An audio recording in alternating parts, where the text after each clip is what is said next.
One of the more interesting things about Sage Intacct is that it has both a purchasing module as well as an accounts payable module. And many users are confused by this because they would think that all purchases should take place within the accounts payable module. Now you could do that. You could run your business in a way where you would just create a bill, which is how Intacct records purchases. You could just create a bill and make all your purchases through AP bills. You can create them, give them any date, pay them off partially, pay them off in full. However, the purchasing module gives you more flexibility, and that's through the use of the purchasing transaction definitions. Let's take a look at that now. So we go to the purchasing module, click on the setup, and then over here under more, you'll see transaction definitions. This allows you to create advanced workflows within Sage Intacct. So what do I mean by advanced workflows? If we click on transaction definitions, we get an example here. With the accounts payable module, you just create a bill and you pay it off. That's the end of the story here. But basically, you can have a quote where you get more like an internal quote from a vendor or a supplier about their goods or services, but there's no commitment made just yet. They're just giving you a price, a tentative agreement, so to speak.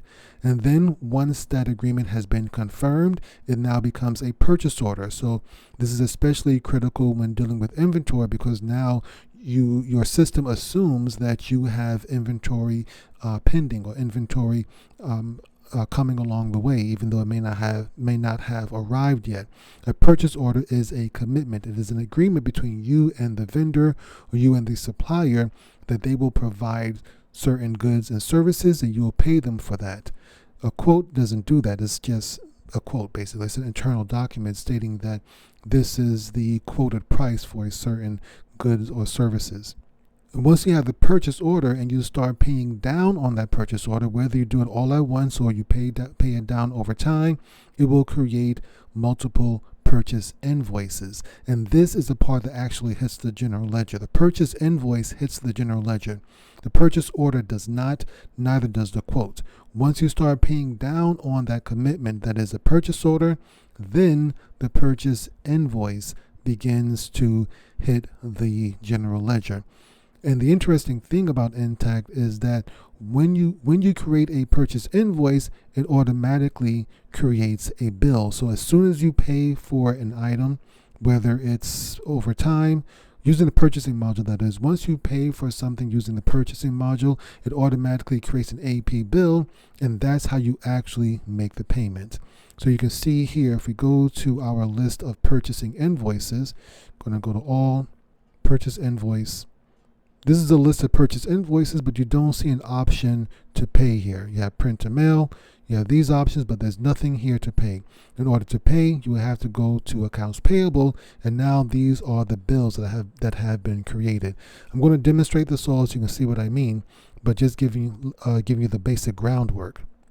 You will make payments against your purchases, whether they're made in AP or whether they're made in the purchasing module. You will pay them off in the AP module under bills.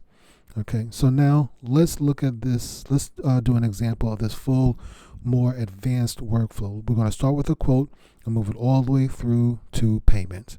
Okay, so we're going to create a quote first. We'll go to purchasing module. We have our quotes here. Click on the plus sign next to quote.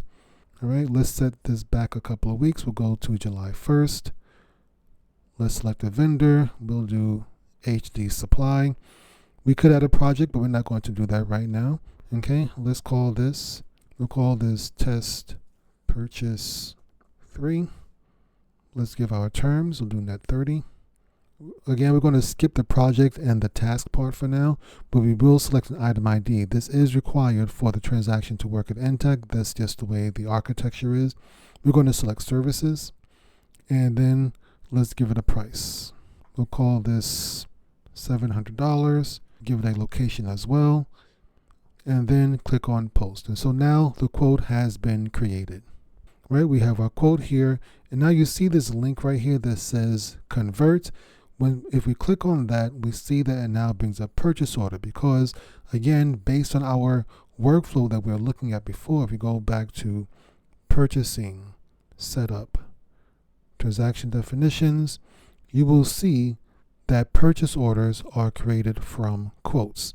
So when we click on convert for this quote, the purchase order shows up. So we'll go ahead and click on purchase order, and now all the details except for the date from the quote has been moved over to this purchase order. So we're going to change this. Let's say we're going to change this to July 6th. The agreement was made on July 6th. We're going to purchase this entire amount. We change it to July 6th. The payment date or the due date has been adjusted accordingly. All the same information regarding the item and the price and the location, all that was brought over from the quote. So this is all good. No changes to make here. We'll click on post. So now this is a commitment now. This is now a firm agreement between you and your vendor. So let's say your vendor has done some of the work and they have now submitted an invoice requesting payment for the work that they've done so far, but they've only done 50%, but you have an agreement, you know they're going to complete the work by the end of the month, but now they want their payment for 50% of the work that they've done so far. Okay, so we'll go to the purchase order that we just created. That is this one right here. Click on convert. Now it's going to convert to a purchase invoice. Again, going back to our workflow here, we see that purchase invoices are created from purchase order. Now, just because we have this workflow, that does not mean you cannot create a purchase order standing alone without creating a quote. It doesn't mean you can't create a purchase invoice without creating a quote. You can create both of these transactions individually if you like to, without using one of the other transactions within this workflow, one of the previous transactions within this workflow. However, this workflow is set up in case this is a requirement of your business. This allows you, the purchasing module allows you to do this. We're going to set this for a week after, so now this is going to be July 13th. Everything adjusts accordingly. The one difference with the purchase invoice is that now the vendor document number is required. Now, had we put this into the quote initially, that would have passed all the way through to the invoice, but we didn't. So now let's put it in now. It can be whatever your vendor lists as their document number. For now, I'm just going to use the PO number, the purchase order number right here. We're going to paste that in. Because there might be more than one, I'll call this number 1 because each one has to be unique. Now, using our example, the vendor has only completed 50% of the work. So instead of paying the full $700, we're going to just pay him $350, and we'll pay him the remainder once he finishes the promised work. And now we'll click on post. And as I mentioned, once you create a purchase invoice, it automatically creates an AP bill, which is how you finally pay the vendor. So going to our other tab here, we'll go to accounts payable, go to bills, and there's our $350 bill for HD Supply. Take a look at it here. Let's see what's on the inside of this bill. All right, we have $350 due on August 12th.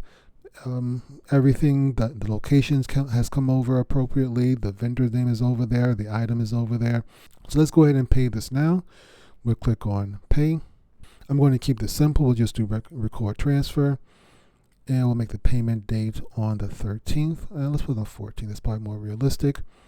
Check this box. We're going to pay them the full $350. Pay now, and it's complete. Well, one more save there. Now it's complete. You can add a memo or document number if you need to. But that's it. The full payment has been completed, and that is the full workflow from quote all the way through to payment. And that is the difference between the purchasing module and the standard AP module in Intacct. Again, you can do all of this. You can just create regular purchases and pay them off in the AP module if that's something you like to do. If you don't need an advanced workflow like the one I just demonstrated, you can just create a regular bill and just pay it off. Either whether you want to pay it off all at once or pay it off over time, you can do that with a regular AP bill. However, if you need an advanced workflow that includes at least 2 steps, a purchase order to a purchase invoice, then you should use the purchasing module instead. And you can have as many steps as you need. I just did 3. I've seen some that are much more complicated, especially when inventory is involved. It can get much more complicated than this. So that's it. I hope this helps you understand the difference between the purchasing module and the AP module in Sage Intacct. Feel free to leave any questions or comments you may have below. Let me know if there are any other aspects or functions within Intacct that you'd like for me to demonstrate.